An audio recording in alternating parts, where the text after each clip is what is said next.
The day Earth joined the Galactic Assembly was the day humans learned they were considered Deathworlders. Jake Collins stood at the back of the human embassy on Nexus Station, watching Ambassador Diane Winters shake hands with beings that looked like they belonged in old science fiction movies. As a former Marine and current diplomatic security officer, Jake was there to protect the ambassador, not to make friends with aliens. "Lieutenant Collins, your heart rate indicates stress," said a voice to his left. "Are you experiencing discomfort in our artificial atmosphere?" Jake turned to face the speaker, a tall, slender being with pale blue skin and large black eyes. This was Zilovex, a Telsarian scientist who had taken a keen interest in human physiology. "I'm fine," Jake said. "Just doing my job." "Fascinating," Zilovex replied, blinking slowly. "Your species evolved on a planet with crushing gravity, extreme temperature variations, and numerous apex predators. Yet you appear similar to many galactic species. Evolution is truly remarkable." Jake shrugged. "Earth never seemed that bad to us." This made Zilovex tilt its head. "That is precisely what makes humans Deathworlders. What other species consider deadly, you consider normal." Across the room, Jake noticed a group of amphibious aliens with webbed hands giving the human delegation disapproving looks. Their skin was a mottled green, and gill-like structures pulsed on their necks. "Who are they?" Jake asked. "Quarians," Zilovex explained. "They come from an ocean world with very stable conditions. They find species like yours concerning." A Quarian diplomat approached Ambassador Winters. Even from a distance, Jake could see the alien's body language was hostile.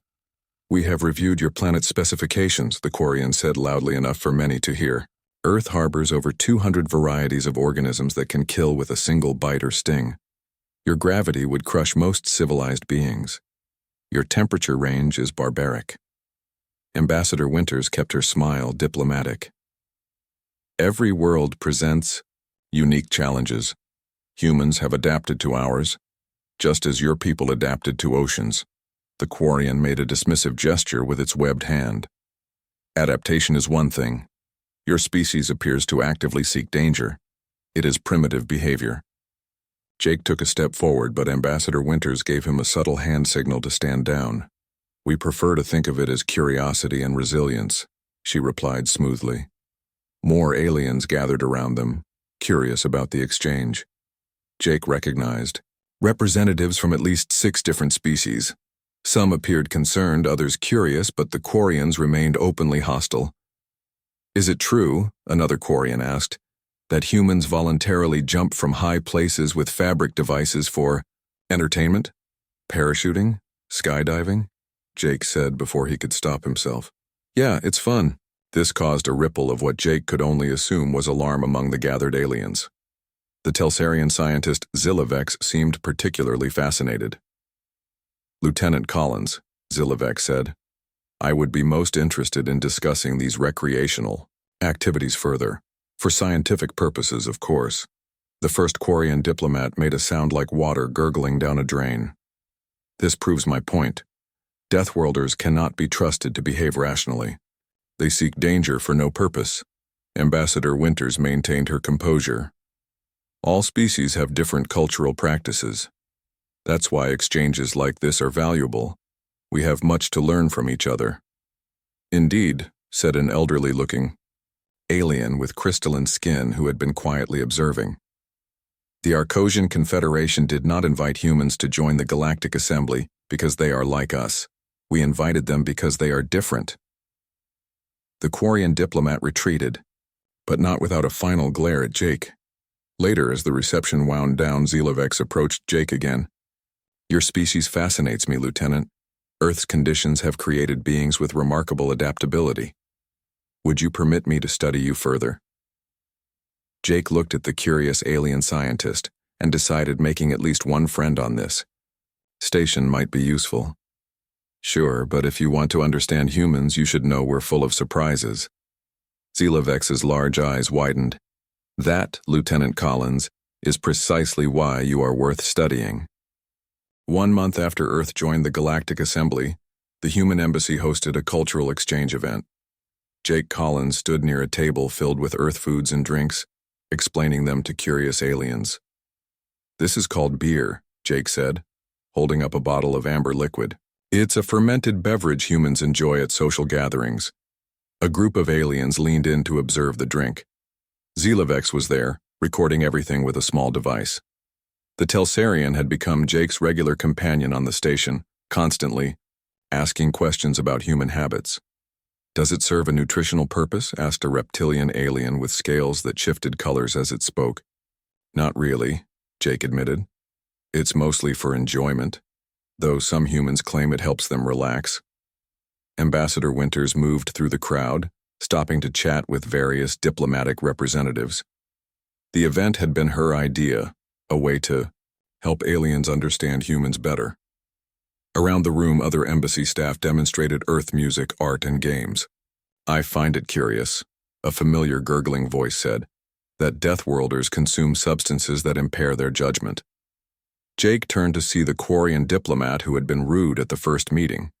The amphibian's name was Gloxnar, and he had made no secret of his dislike for humans. "It's not about impairing judgment," Jake said carefully. "It's about tradition and socialization." Gloxnar made a dismissive gesture with his webbed hand. "Primitive behaviors from a primitive species. Your kind only survived on Earth through luck, not skill." Ambassador Winters approached, having overheard the comment. "Each species has its own path to advancement," diplomat Gloxnar. "Humans have overcome many challenges to reach the stars." "Challenges of your own making," the Quarian replied. "Your species spent centuries fighting itself before looking outward. Hardly impressive."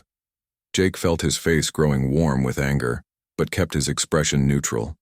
As security, he couldn't respond the way he wanted to. "We learn from our mistakes," Ambassador Winters said diplomatically. "That's a human trait I'm quite proud of." Gloxnar turned his attention back to Jake. "Is it true that humans voluntarily enter burning buildings to save others?" "Firefighters do, yes," Jake answered. "And humans dive into water to rescue drowning." "Members of your species?" "Of course," Jake said. "Wouldn't your people do the same?"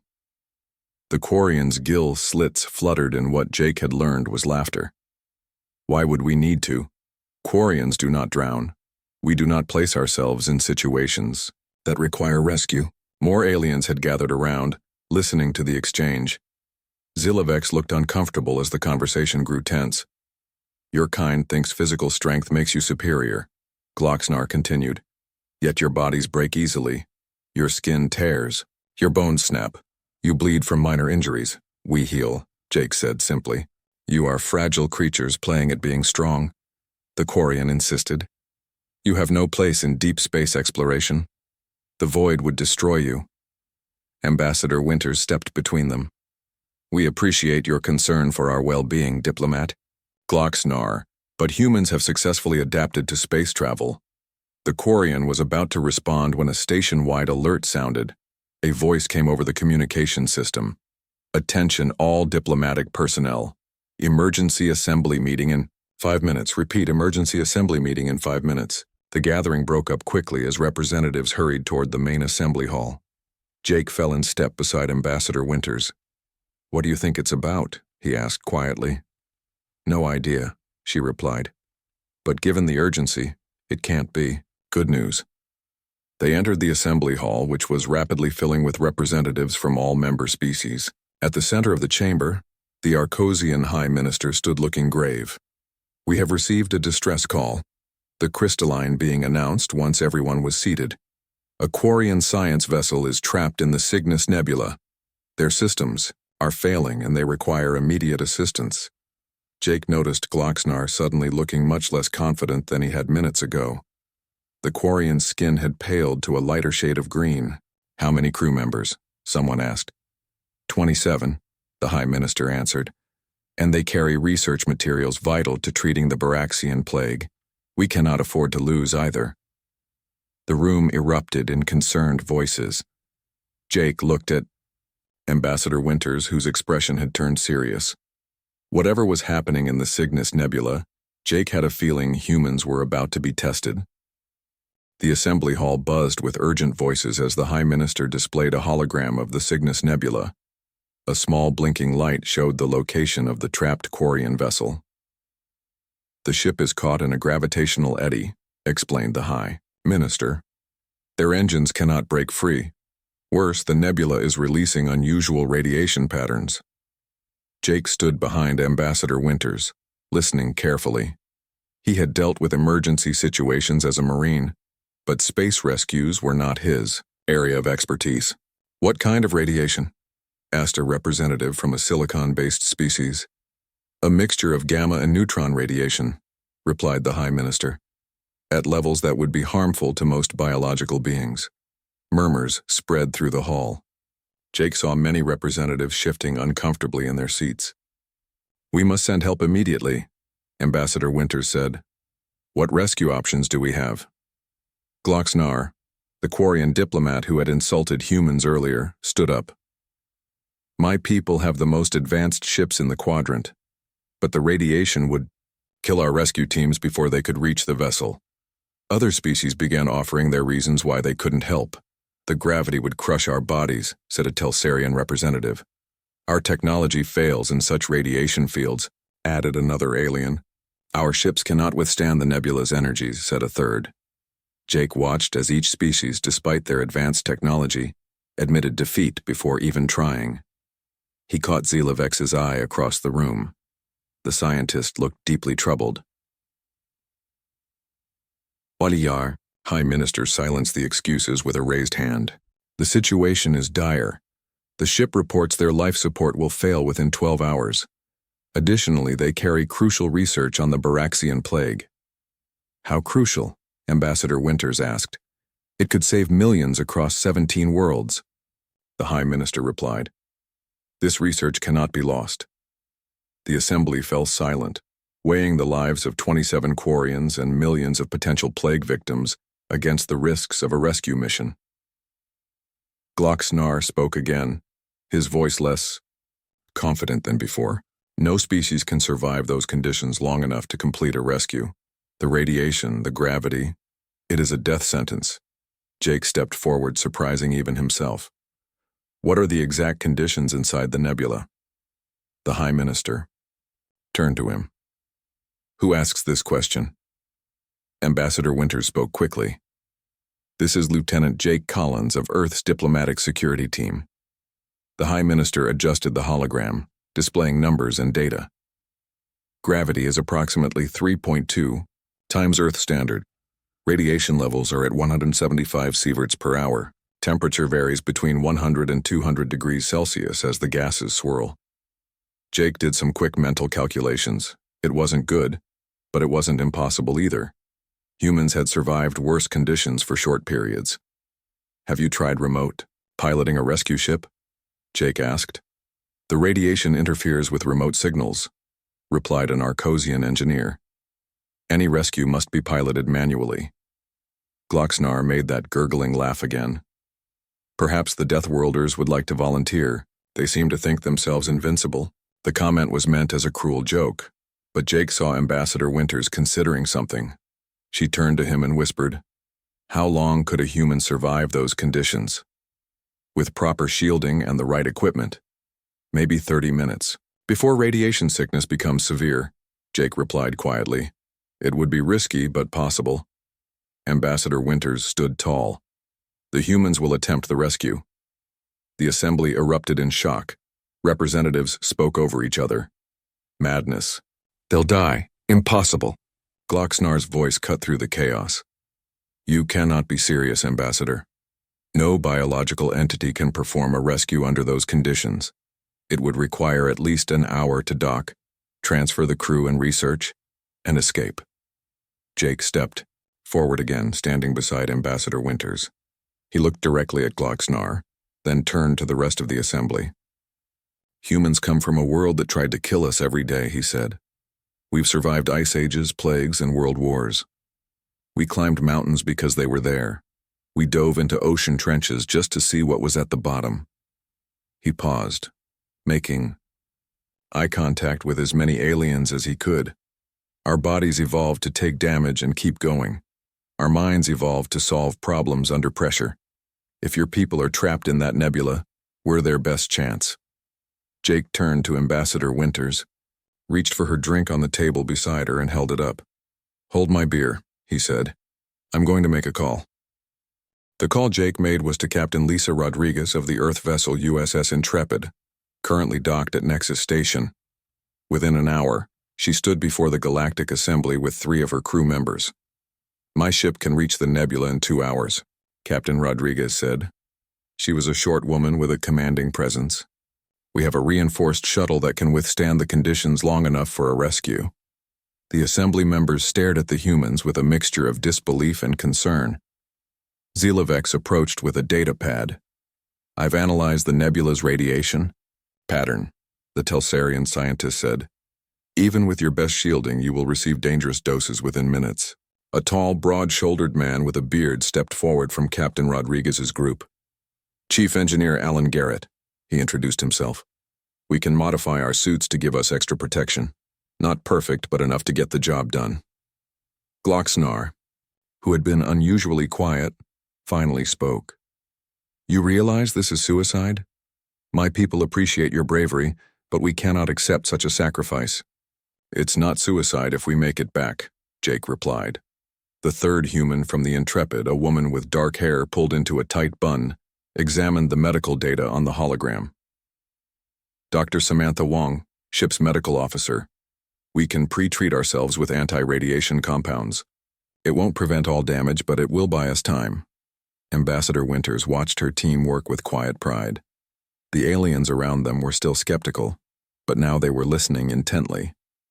"The Assembly must vote on this," the High Minister announced. "We cannot allow a rescue mission that has no chance of success." "With respect," Captain Rodriguez said, "while you're voting, that ship is running out of air. We need to leave now."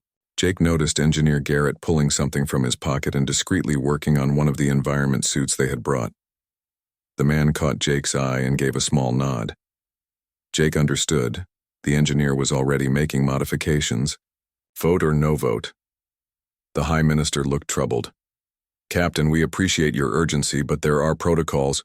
27 lives, Jake interrupted. "Plus millions who need that plague research. Every minute counts." Glocksnar surprised everyone by stepping forward. "The humans are right. As much as I doubt their capabilities, we must act quickly." He turned to the Assembly. "As representative of the Quarian people, I authorize this rescue attempt." The Assembly murmured but did not object. The High Minister nodded slowly. "Very well. Captain Rodriguez, you have permission to proceed. What resources do you need?"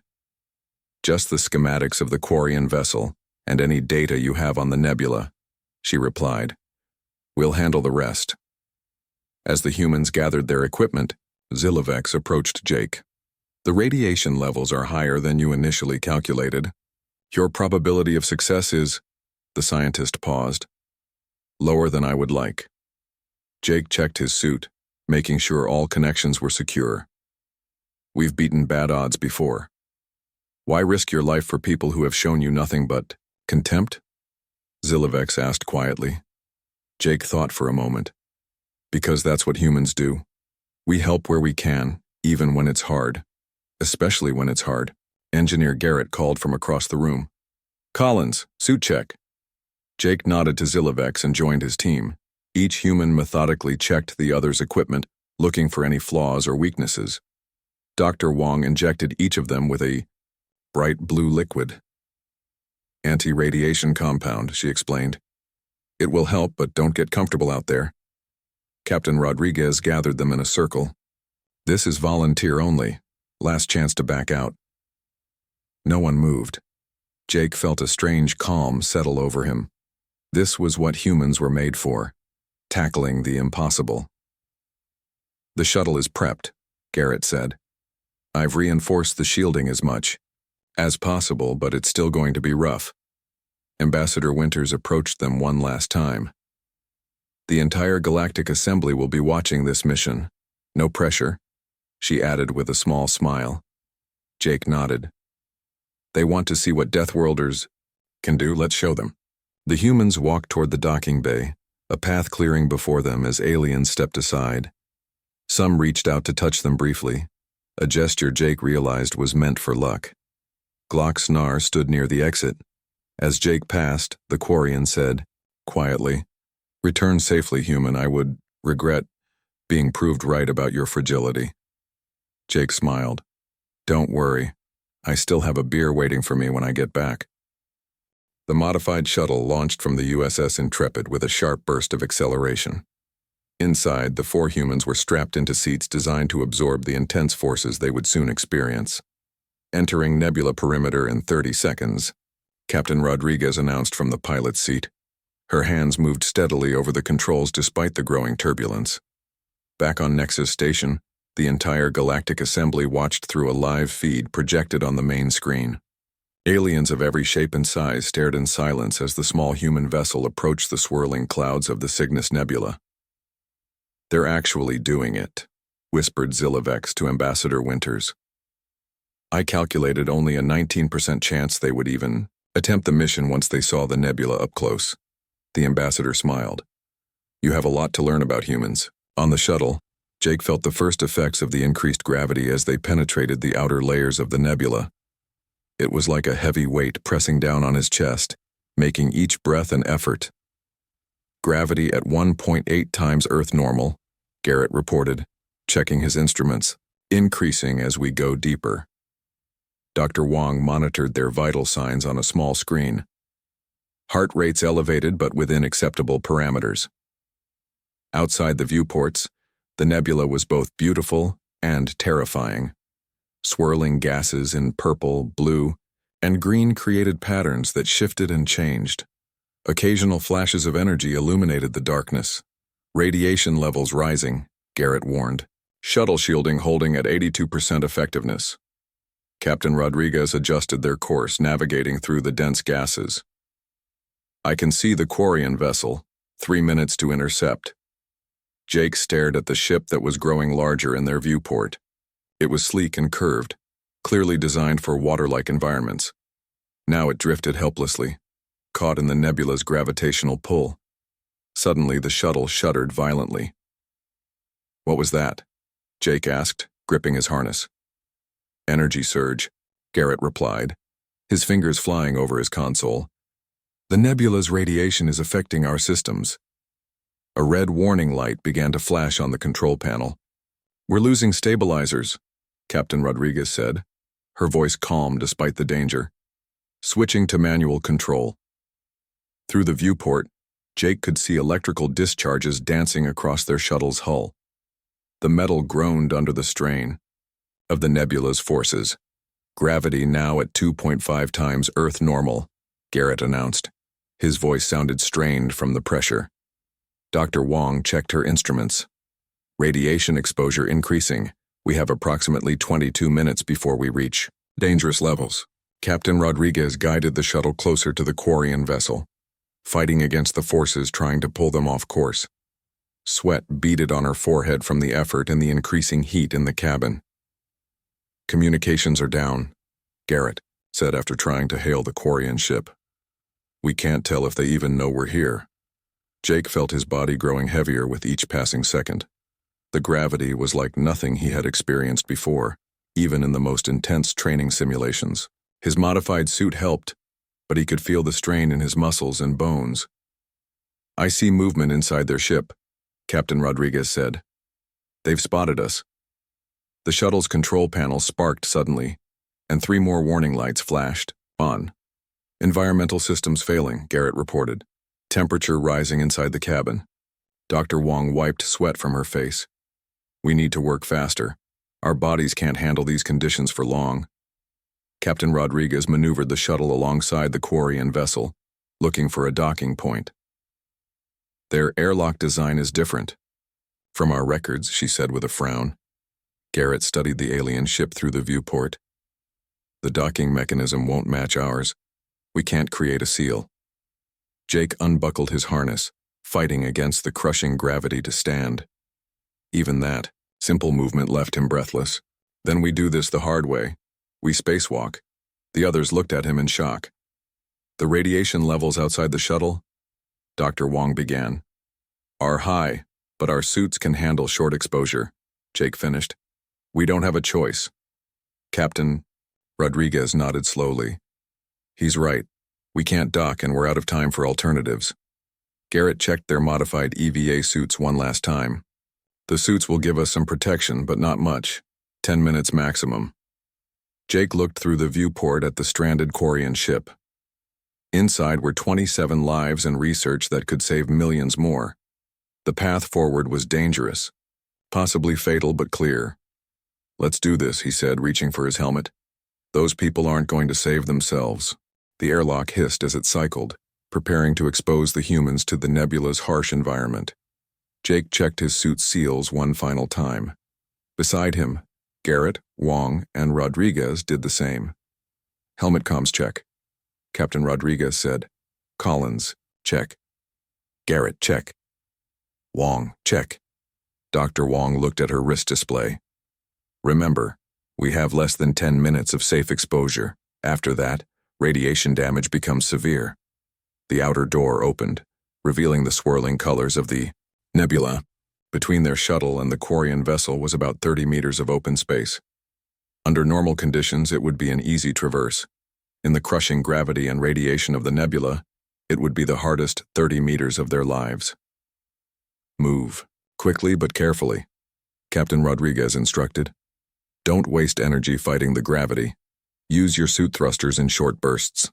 Jake went first, pushing off from the airlock into space. Immediately, he felt like he was being pulled down by invisible hands. His suit, designed for Earth's gravity, struggled against forces nearly 3 times stronger. The radiation alarms on his wrist began to tick upward. On Nexus Station, the Galactic Assembly watched in stunned silence. The camera feed from the humans' helmets showed their view as they fought their way across the gap between ships. Impossible, murmured Glocksnar. They should be crushed by the gravity. Their muscles and skeletal structure evolved on a high-gravity world, Zilovex explained. But even they have limits. They cannot endure this for long. Jake reached the Quarian ship first, grabbing onto a handhold on the outer hull. The metal was hot to the touch even through his gloves. The others followed, each movement visibly difficult against the nebula's pull. The airlock control panel is here, Jake said, finding the alien technology. But it's not responding. Garrett joined him, examining the panel. Power failure. We need to manually override it. While they worked, Captain Rodriguez and Dr. Wong kept watch on the radiation levels, which were climbing steadily. 5 minutes of safe exposure left, Dr. Wong announced. Garrett pulled a tool from his belt and pried open the panel. Inside were circuits and mechanisms unlike anything they'd worked with before. This could take time we don't have, he said. Jake looked around and spotted a maintenance hatch nearby. Maybe another way in? Without waiting for a response, he moved toward it. The hatch was sealed tight, but Jake's enhanced suit strength gave him just enough power to force it open. A rush of stale air greeted them. We're in, Jake called. Everyone inside now. One by one, they squeezed through the maintenance hatch into the Quarian vessel. Once inside, they sealed the hatch behind them. Radiation levels dropping, Dr. Wong reported with relief. The ship's hull is providing some shielding. They found themselves in a narrow maintenance corridor. The gravity was still crushing, but at least they were out of the direct radiation. Life support is minimal, Garrett said, checking a nearby console. These readings suggest main power is nearly gone. Captain Rodriguez activated a handheld scanner. I'm detecting life signs. 27 as reported. They've gathered in the central chamber. Jake led the way through the curved corridors, designed for the amphibious Quarians. The ship's emergency lighting cast eerie blue shadows on the walls. Occasionally, the vessel shuddered as the nebula's forces pulled at it. When they reached the central chamber, they found the Quarian crew huddled together. The aliens looked up in shock as the 4 humans entered. Their skin was pale, almost white instead of its normal green. One Quarian stepped forward, gill slits fluttering weakly. You are humans? From the assembly? Yes, Captain Rodriguez replied. We're here to rescue you and your research. The Quarian looked at them with large, disbelieving eyes. No species can survive the nebula's conditions. How did you reach us? Jake smiled behind his helmet. We're Deathworlders. This is what we do. Dr. Wong moved among the Quarians, scanning them with her medical device. They're suffering from radiation sickness and dehydration. We need to move quickly. Before they could begin evacuation procedures, a loud alarm sounded throughout the ship. The deck beneath them trembled violently. Garrett rushed to a nearby console. His expression darkened as he read the alien displays. We have a bigger problem. Their reactor is destabilizing. At this rate, we have less than 30 minutes before it goes critical. Jake looked at the 27 weakened Quarians, then back at his team. The rescue had just become much more complicated. Captain Rodriguez quickly took charge of the situation. We need to move fast. Dr. Wong, help the Quarians prepare for evacuation. Garrett, see if you can buy us more time with that reactor. Jake, help me locate the research materials. The Quarian, who had spoken earlier, apparently the ship's captain, gestured toward a sealed door. The research is in our secure lab, but many of my crew are too weak to move quickly. We'll carry them if we have to, Jake said, already moving to assist a Quarian who was struggling to stand. Dr. Wong began organizing the aliens into groups, assessing who needed the most help. Some of them won't survive the trip back without immediate medical attention.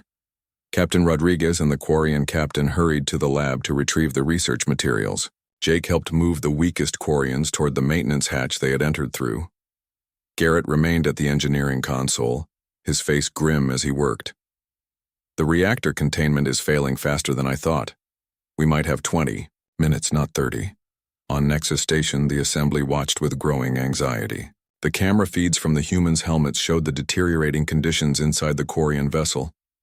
They should abandon the ship now, Glocksnar said, his earlier arrogance replaced by genuine concern. The research can be replicated. Lives cannot. Silovec shook its head. You don't understand humans yet. They will try to save everything. Back on the Quarian ship, Captain Rodriguez returned with a sealed container. Got the research samples. Let's move. The evacuation began, with humans helping Quarians through the narrow maintenance corridors. The crushing gravity made every step difficult. Sweat poured down the humans' faces inside their helmets as they carried and supported aliens who could barely walk. Jake made 2 trips between the central chamber and their entry point, carrying Quarians who were too weak to move on their own.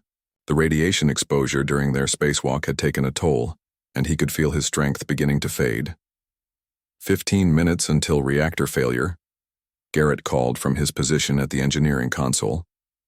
Captain Rodriguez looked at the remaining Quarians, then at the distance to their shuttle. We won't make it in time, not all of us. A violent tremor shook the ship.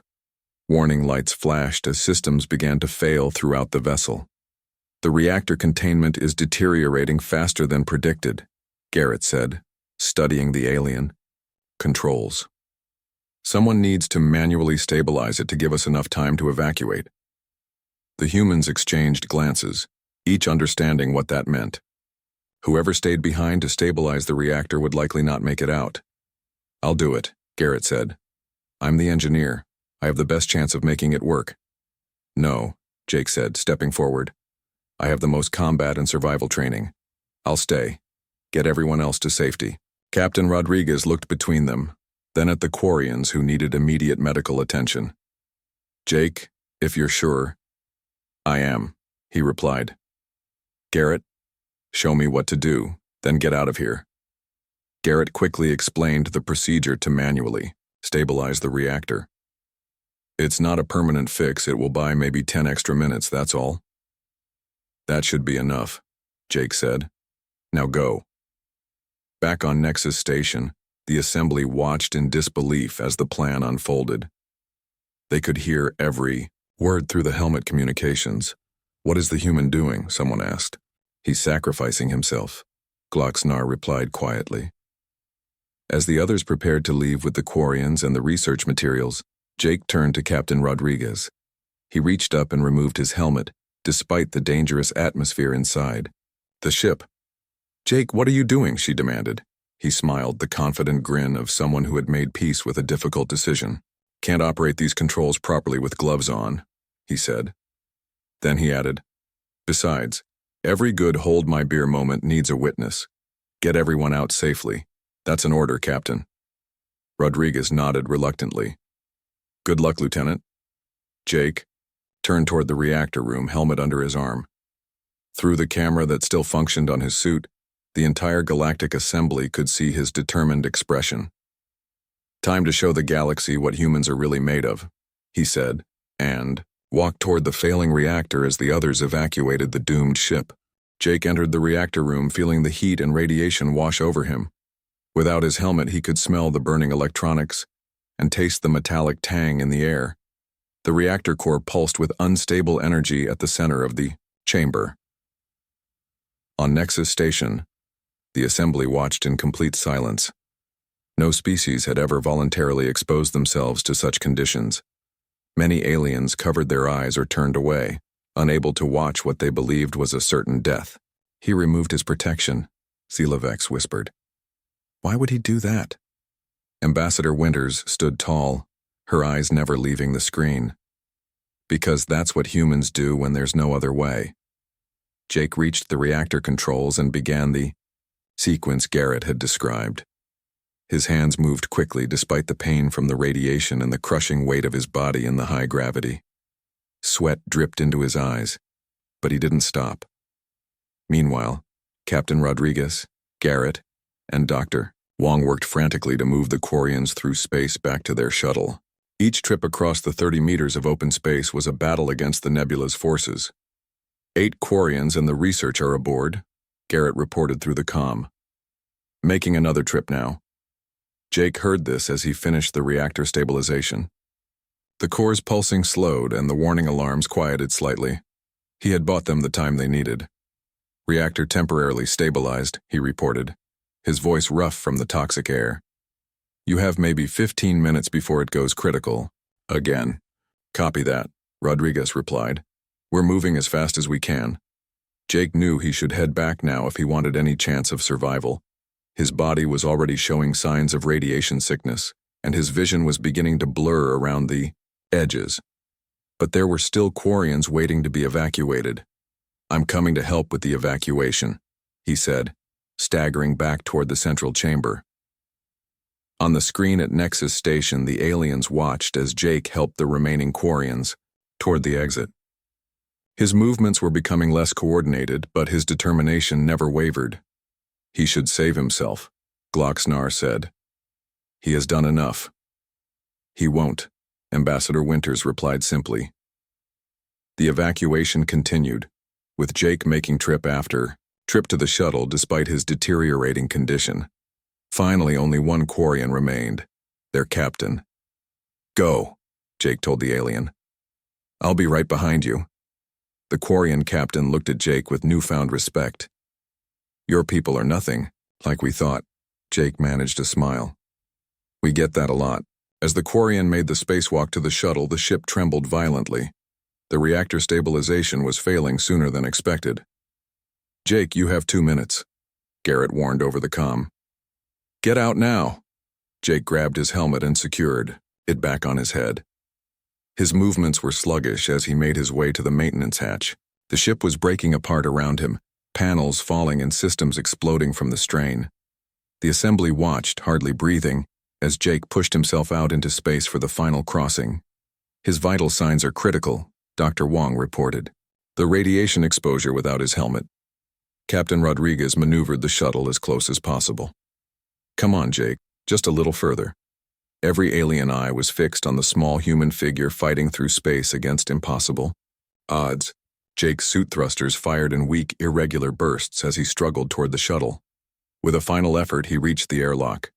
Garrett pulled him inside just as the Quarian ship's reactor went critical. The explosion lit up the nebula. In a blinding flash of energy, the shuttle rocked violently from the blast wave, but Captain Rodriguez's skilled piloting kept them intact. Everyone hang on, we're getting out of this nebula. 3 days later, Jake woke up in the medical bay of Nexus Station. His body was weak, but he was alive. Ambassador Winters sat beside his bed. Welcome back, Lieutenant, she said with a smile. You've become quite famous. Jake tried to speak, but his throat was too dry. Ambassador Winters helped him take a sip of water. The Quarians? He finally managed to ask. All 27 survived, though some are still recovering. The research data was intact. They've already started producing the cure for the Baraxian plague. Jake nodded, relieved. There's someone who wants to see you, Ambassador Winters said, stepping aside. Gloxnar entered the room looking uncomfortable but determined. The Quarian approached Jake's bed and set something down on the table beside him. It was a bottle of beer. I believe, Gloxnar said formally. This belongs to you.